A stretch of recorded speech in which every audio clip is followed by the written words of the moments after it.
அல்லாஹ் தஆலா சொன்னான் உதுஹுலு ஃபிஸ்ஸில்மி காஃபா, இஸ்லாத்துல பூர்த்தியாக நுழைஞ்சு கொள்ளுங்க. அறகுற முஸ்லீமாக இருக்க வேண்டாம், அறகுற முஸ்லிம்களாக இருக்க வேண்டாம். வலா தமூதுன்ன இல்லா வ அன்தும் முஸ்லிமூன், முஸ்லிம்களாகவே அன்று நீங்க மரணிக்க வேண்டாம்.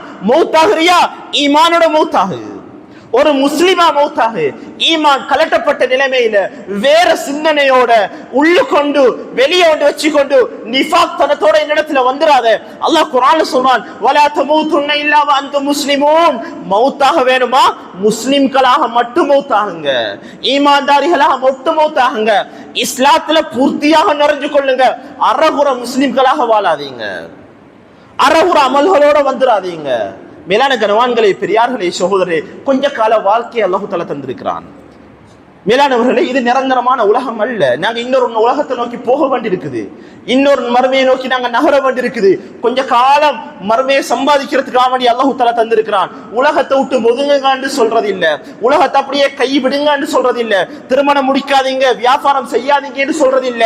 ஆனா இஸ்லாத்தினுடைய கடமைகளை பாழாக்கிட்டு வியாபாரம் செய்யாதுங்க.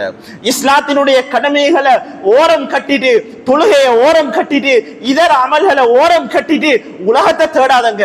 இது உங்களோட வாழ்க்கையை அழிச்சு போட்டு முசீபத்தாக்கி போட்டுடும்.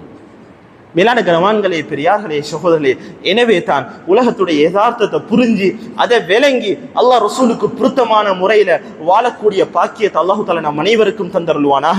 வ ஆகிரு தஅவானா அனில் ஹம்துலில்லாஹி ரப்பில் ஆலமீன்.